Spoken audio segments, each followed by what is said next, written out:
রংপুরে ৭ বছর অপেক্ষা করেও দেখা হলো না সন্তানের মুখ। প্রবাসী স্বামীর ৯ বছরের জমানো অর্থ ও স্বর্ণালংকার নিয়ে প্রেমিকার হাত ধরে নাসরিন নামের এক গৃহবধূ উধাও হওয়ার ঘটনা ঘটেছে। নাসরিন মিঠাপুকুর উপজেলার মির্জাপুর ইউনিয়নের হযরতপুর গ্রামের রেজাউল ইসলামের স্ত্রী। রাইসা নামের একটি কন্যা সন্তান রয়েছে তাদের।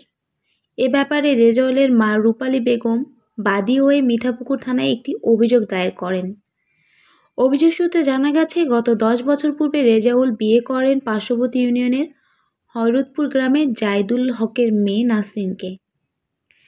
বিয়ের পর এক সন্তানের জনক হন রেজাউল ইসলাম। গত ৯ বছর পূর্বে ৪ মাস বয়সী মেয়ে রাইসাকে রেখে মালয়েশিয়ায় যান রেজাউল ইসলাম। প্রবাসী জীবনের সকল আয় করা টাকা তার স্ত্রীকে দেন। অপরদিকে স্বামী বিদেশ থাকা অবস্থায় অজ্ঞাত কারোর সাথে প্রেমের সম্পর্ক গড়ে উঠলে তার হাত ধরে সন্তানসহ পালিয়ে যান নাসরিন। হযরতপুর জয়দালের মেয়ে নাসরিন আক্তারের সহিত বিয়ে হয় দীর্ঘ ২০১৩ সালে নভেম্বরে। সেই থেকে ঘর সংসার সুখে শান্তিতে করি খাইতেছে আমার বাসায়।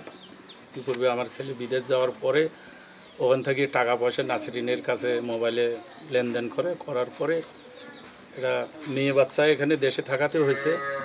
সেই বাচ্চা থাকা অবস্থায় মনে করেন যে নাসরিন সে টাকা পয়সা নিয়ে ভাগি যায়, আমার বাসা থেকে ভাগি যায়। ৬ বৎসরের আমার নাতনির বয়স নিয়ে সে ভাগি যায় ২০২৩ সালে ২৩শে মে মাসের ২৩ তারিখে চলে যায়। সে যাওয়ার পরে নিরুদ্দেশ আমার নাতনি এবং আমার ছেলের বউকে আমি খুঁজতেছি, অনেক তারা তথ্যপাত্র দিচ্ছে না। এই বিষয়ে আমি নিয়েছি তাদের সহযোগিতা নেওয়া, তারা কোনো ক্রমে আমাকে হেল্প সেখান থেকেও পাইনি। না পাওয়ার পরে আমি এই সংস্থার কাছে যাওয়ার পরে তখন তারা এটা আমলে নিয়ে তখন এই পর্যন্ত আসছে। কিন্তু আজ পর্যন্ত আমাকে হুমকি আমার ছেলেকে দিছে, প্রাণনাশের হুমকি দিছে আমার ছেলের। বাধ্য হয়ে আমার ছেলেটা হুমকি দিচ্ছে। আমি অনেকে লোকজন ধরি আমাকে আশ্বস্ত দিয়েছিল পাবো বলে, এই জন্যে আমি মামলা মোকদ্দমায় কোনো যাইনি, যেন আমি স্বেচ্ছায় পাবো এরকম আমার একটা বুকে আশা ছিল। এই অবস্থার মধ্যে আর কি আমি আছি। আমার টাকা পয়সা রাইসামণি, নাম হচ্ছে রাইসামণি। আমার যোগাযোগ, সে বেঁচে আছে না মারা গেছে আমি কোনো তার হদিসই পাইনি। গ্রামে মেম্বার নিয়ে বিচার দরবার করছি, হ্যাঁ, এমনকি আমি বলছি যে ঠিক আছে আমার টাকা পয়সা লাগবে না, আমাকে বাচ্চাটা দাও, আরও যদি তোমাদেরকে কিছু টাকা দেওয়া লাগে তারপরেও আমার নাতনিটা আমাকে ফেরত দাও। আমি এরকম প্রস্তাবও দিছি, তারা কোনো আমাকে সাড়া দেয়নি। এখন আপনি কী চান? এখন আমি আমার নাতনিকে চাই। এখন আজকে আপনাদের দ্বারে যে আমি এখন আপনারা কতটুকু আমাকে হেল্প করবেন এটা আমি আপনাদের মানে দ্বারে আসলাম, আপনারা আমাকে অবশ্যই এটা আমাকে হেল্প করবেন, এটাই আমি আপনাদের কাছে প্রত্যাশা রাখি। ছেলেকে বাঁচার জন্য আমি বাইরে পাঠিয়েছি, নাতনিকে আমি দেখতে চাই, হ্যাঁ, যাওয়া আসা করুক, আমি এটাই প্রত্যাশা রাখি। হ্যাঁ, যে আমার নাতনি আমাকে দেখাও যে সে বেঁচে আছে আজও, এই যে আপনার নাতনি আমাকে দেখুক বা আমাকে যাওয়া আসার সুযোগ করি দেখুক এখানে, এটাই আমার হলো আশা আপনাদের মাঝে। আমার ওই বড় ভাই রেজাউলের সম্পর্কে চাচাতো ভাই, আমরা প্রতিবেশী হয়ে আমরা চাই বাচ্চাটার জন্য, বাচ্চাটা কোথায় জীবিত আছে না মৃত্যু আছে এটা আমরা চাই, আর তাছাড়া অন্য কিছু নয়। আমার প্রতিবেশী মিজান আমার ভাই হয়, ওর ছেলেকে বিয়ে দিছে, সে একটা তার বাচ্চা হয়েছে, মেয়ে বাচ্চা, রাইসা নাম। ওখানে সংসার না হতে মায়ে ওই বাচ্চাটাকে নিয়ে গেছে। তো এতদিন থাকিয়ে তার সাথে কোনো সাক্ষাতের দেখা সাক্ষাৎ নাই। তা আমরা প্রতিবেশী হিসেবে চাই যে বাচ্চাটা এখানে আসা যাওয়া, ছোটো বাচ্চা, এটা নিষ্পাপ। হ্যাঁ, তা ওই হওয়ার সময় দেখছি, তারপর থেকে আর দেখি না। আমরাও চাই যে বাচ্চাটা এখানে আসা যাওয়া। আমার মেয়ে ঢাকা থাকে। ঢাকা থেকে কতদিন আগে বিয়ে হয়েছে আপনার? আমার নাম জয়দুল হক। আপনি কি এখানে বড় হল? নাসরিন আপনার কে হয়? নাসরিন আমার মেয়ে। ও মেয়ে 2 বছর আগে বিয়ে হয়েছে বলছিলেন না? 2 বছর। ও 2 বছর হবে বোধহয়। মেয়ে জামাই নিয়ে ঢাকায় থাকে? ঢাকায় থাকে। আর ওই যে আপনার নাতনি? সেও ঢাকায় মায়ের কাছে আছে। মায়ের কাছে আছে। হাফিজিয়া মাদ্রাসা পড়াচ্ছেন? হাফিজ মাদ্রাসা। সে না হয়তো কি অবৈধ নয় তো আমার কবেলা আমি মেয়ে দিবে নাই। আপনার মেয়ে আপনি কেন জানবেন না? আপনি পিতা জানেন না আপনার মেয়ে কেন গেল, কোথায় গেল? আপনি জানলে তো আমি যে 3 মাস পর আপনার মেয়েকে জিজ্ঞেস করলেন না যে পূর্বে স্বামী ছাড়ে পর বর্তমান আরেকজনকে বিয়ে করলো কি কারণে? কারণটা জানতে চান নাই মেয়ের কাছে? সেটা জানি নাই আমি চাইই নেই আমি আগে বুঝি নিয়েছি ওই জামাই থাকাতে বুঝি নিয়েছি ও জামাই আমার মেয়ে বিদেশ যাতে দিবে না এখানে থাকি সংসার করা নাকি বাইরে থেকে সংসার করা নাকি আর সে বিদেশ যাবে এটাই নিয়ে সে সংসার করেনি। তাহলে ওই দ্বিতীয় যে বিয়েটা করছে সেই বিয়েটা কি আসলে আপনারা প্রস্তাবে করাইছেন না আপনার মেয়ে একা একা সম্পর্ক করে করছে? আমার মেয়ে ওটা একা একা সম্পর্ক। তার মানে এটা পরকীয়া করে করছে? পর কি করছে কি করছে আমি জানি বিষয়টা তো আমার বাড়িতে আসতো তাহলে আমি যেতে পারতাম। আপনার মেয়ে ঢাকায় কি করে? সে কি করে সে জামাই বাসায় থাকে।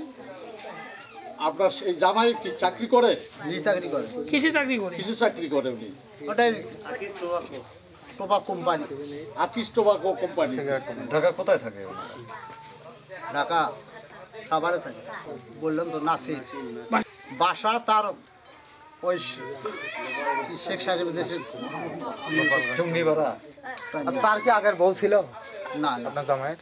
না আপনার নাতনিকে সে দেখাশোনা করে ভালো ভালো পছন্দ করে ভালোবাসে? ভালো দেখাশোনা তাদের কি সবারই এলাকাবাসী হিসেবে আমি চাই যে মেয়েটা বাচ্চাটা দাদা দাদির সাথে মানে যোগাযোগ থাক, ফিরে যাক দাদাদের কাছে, বাবার কাছে ফিরে যাক, এটাই আমি চাই। মানে দুই পক্ষে যেন আসা যায়। হ্যাঁ, সমঝোতা করা যেন একটা, এটাই চাই। মীমাংসা চাই, ভালোই চাই। তো বাচ্চাটা যেন তার পিতা হ্যাঁ, পিঠে যাই এখন করে পারে দেখে দাদা দাদি আছে, এটা তো আমরা চাইবা।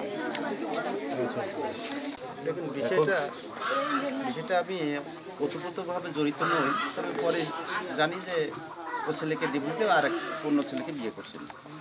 এলাকাবাসী হিসাবে বা একজন মানুষ হিসাবে একটা মানবাধিকার বা মানবতা বজায় রাখা সবার দরকার। আমি চাই যে বাচ্চাটা তার বাবা বা মা দুইজনের সমন্বয়ে লালিত পালিত হোক। এই বেশে যে বেঁচে আছে কি মারা গেছে এই বেশে তো আমিও আর কি খুব সঠিক জানি না, তবে যেটাই হোক হয়তোবা বেঁচে থাকাটাই কাম্য করবো, আল্লাহ তাকে বেঁচে রাখো।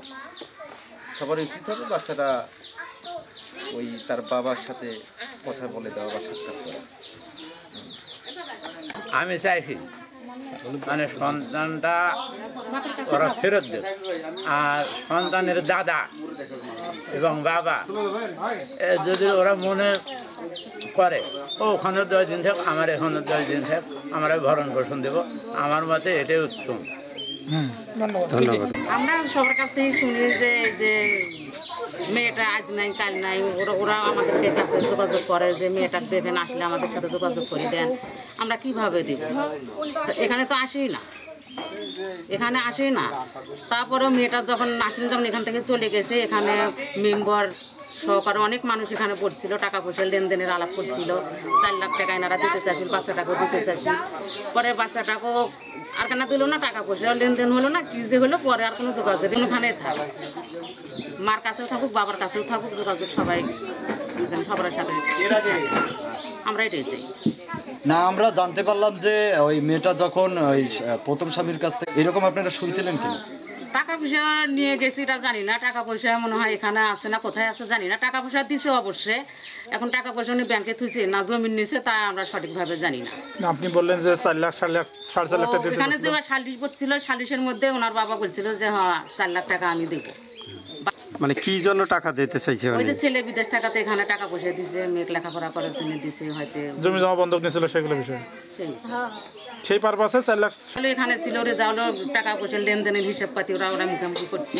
বাবা রেজাউলের টাকা দিতে চাইছিল যে আমি 1 মাস পর বা 15 দিন পর টাকা আর বাচ্চাকে আমরা ফেরত দেবো। অনেক হতেছে, আসতেছে গেতেছে, কিন্তু কোনোটাতেই ফয়সলা হতেছে না, টাকা পয়সারও ফয়সলা হতেছে না, বাচ্চা লেনদেনেরও ফয়সলাটা